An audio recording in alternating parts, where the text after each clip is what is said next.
बहादुरगढ़ के शहीद brigadier Hoshiyar Singh stadium में उस दिन शाम ढल रही थी। बच्चों की हंसी गूंज रही थी। खिलाड़ी मैदान में एक दूसरे को चीयर अप कर रहे थे और इन्हीं आवाज़ों के बीच 15 साल का अमन भी अपने खेल की दुनिया में खोया हुआ था, जिसके लिए बास्केटबॉल सिर्फ एक खेल नहीं, एक सपना था, एक भविष्य था, एक पहचान थी। लेकिन किसे पता था कि उसी सपने की पनाह में एक ऐसा खतरा छिपा है जो उसकी पूरी जिंदगी छीन लेगा। एक जर्जर बास्केटबॉल पोल ने न सिर्फ अमन के सपनों को खत्म किया, बल्कि परिवार ने एक बेटे को खो दिया, एक बहन ने अपने भाई को खो दिया और देश ने एक होनहार खिलाड़ी को खो दिया। सोमवार रात को पीजीआई रोहतक में अमन ने आखिरी सांस ली और मंगलवार शाम को उनका अंतिम संस्कार किया गया। इस हादसे के बाद अमन के पिता ने जो कहा वो सरकार को, प्रशासन को और आपको जरूर सुनना चाहिए। आपका दुख बहुत गहरा है, बिल्कुल हम सब समझते हैं, लेकिन आपने एक बात कही है कि पीजीआई में उपचार ठीक से नहीं हुआ। बिल्कुल जी, कोई भी सार ठीक से, उनका कोई इलाज ठीक से नहीं हुआ। क्या हुआ था? पीजीआई में किस वक्त पहुंचे थे और उसके बाद क्या हुआ? मेरे पास जी कॉल आई थी, हम 3-3:30 बजे मार्केट गए थे। वहाँ से जैसे ही घर की तरफ रवाना हुए तो रास्ते में मुझे लड़का मिला। मैं भाई कहाँ जा रहा है? मेरा पापा प्रैक्टिस के लिए जा रहा हूँ। मैं बेटा 1 मिनट रुक जा।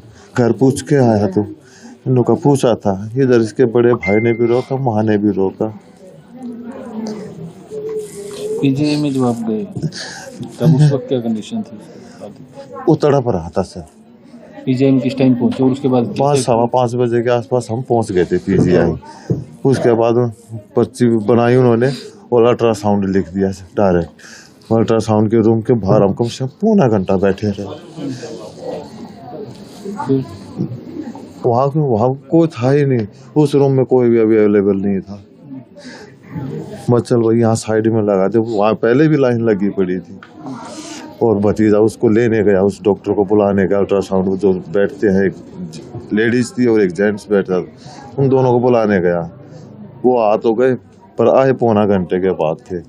उन्होंने जैसे चेक किया तो अंदर बिल्डिंग चलती हुई अलग से दिखाई दे रही थी। उन्होंने कहा, उन्होंने स्लिप पे लिख के दे दिया, ले भाई उनका काम तो हो गया। उन्होंने कहाँ भेजा? उन्होंने फिर बाहर खड़े कर दिए। हम उसी काउंटर पे फिर गए, मसरे पर इसका अर्जेंट है, इसका ओटी देखो, इसकी रिपोर्ट देखो। हमारे काम में दखल अंदाजी करा, तुम्हें वो नहीं, सेंस वगैरह नहीं है वो, बस इस बात में जी हम तो रिक्वेस्ट कर रहे हैं आपसे, इतना ही कर सकते हैं। ये पर लड़का देखो तड़प रहा है। मैं उस लड़के का पिता, मैं उसका सिर को गोद में लेके खड़ा रहा हूँ उसको। उसने आखिरी बोली यही कहते, पापा पानी। और वो सिरंज जब वो खत्म हो लिया, जब वो सिरंज लेके आए और ग्लूकोज चढ़ाने लगे, उनकी सिरंज में एक बूंद खून नहीं आया, एक बूंद खून भी नहीं आया। मर्जी खत्म हो लिया, अब क्या कर रहे हो इसका? अब ये खत्म है, इसमें कुछ नहीं रहा। जब वो रविवार को खत्म हो गया था तो 2 दिन क्यों रुका? मैं उनको अपनी कागज कार्रवाई करनी थी, अपना बचाव भी करना था उन्होंने। वो कह रहे थे अभी ऑपरेशन थिएटर में लेके तो गए थे, 3-4-5 घंटे लगे हमें। उस बीच में हम क्या कर रहे हैं कुछ पता नहीं। उसके जब हम आईसीयू में गए, जब उसके अगल बगल में स्टूडेंट खड़े थे, जैसे सब्जेक्ट आ गया, चलो आज हमको तुमको नई चीज ये सिखाएंगे। मेरा लड़का ऐसे लेटा हुआ था। खून भी चढ़ाया गया? खून तो लगा रखा था उन्होंने, ब्लड चढ़ रहा था उस पर उसके वेंटिलेटर के हिसाब से सांस दिखा रखे थे, बीपी दिखाई नहीं रहा था। अगर इंसान जिंदा तो थोड़ा बहुत बीपी दिखाएगा, वो भी नहीं था उसमें। यानी कि आपसे प्लाज्मा भी लिया गया, दवाइयाँ भी आपसे मंगाई? ऑपरेशन होने के बाद मैं चलो अब तो मिलने नहीं देंगे, अपने घर चले। मैं अपनी वाइफ को लेके, भाई को लेके, इन सभी को लेके घर आ गया। घर पहुंचाई था, इनकी तुरंत कॉल आई कि हमें खून की जरूरत है। हम यहाँ से फिर तुरंत सुबह फिर निकल गए, उनकी कॉल आते ही फिर निकल गए। मेरे 7 बच्चे थे, 10-15 बच्चे और थे खून देने के लिए।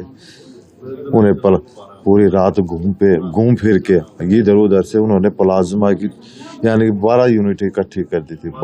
4 यूनिट ब्लड की, 4 प्लाज्मा की और 4 प्लेट की, सारी इकट्ठी करने के बाद जब लास्ट में जो मैंने ब्लड का डिब्बा उनको दिया उसके आधे पौने घंटे बाद उन्होंने पर्चा हाथ में दे दिया, उनको आपका लड़का नहीं बचा। मैं तो ये कहता हूँ पीजीआई के उन डॉक्टरों से, सरकार के, कि वो ब्लड चढ़ाया किसको है?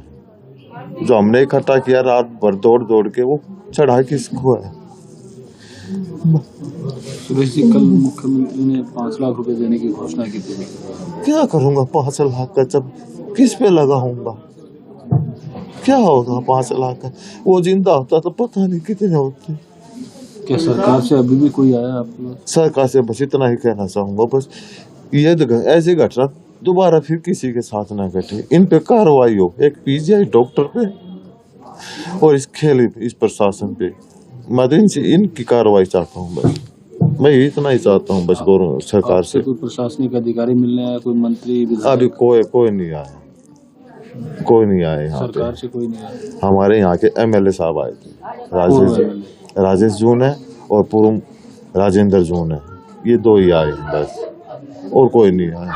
अमन के पिता ने आरोप लगाए हैं कि काश अमन का सही समय पर इलाज हो पाता, काश वो पोल सही समय पर ठीक हो पाता, लेकिन ऐसा नहीं हुआ। उसकी हालत बिगड़ती चली गई और वो हमारे बीच से चला गया। बता दें कि अमन 10वीं कक्षा का छात्र था। कुछ दिन पहले ही स्कूल में हुई खेल प्रतियोगिता में वो पदक लेकर आया था।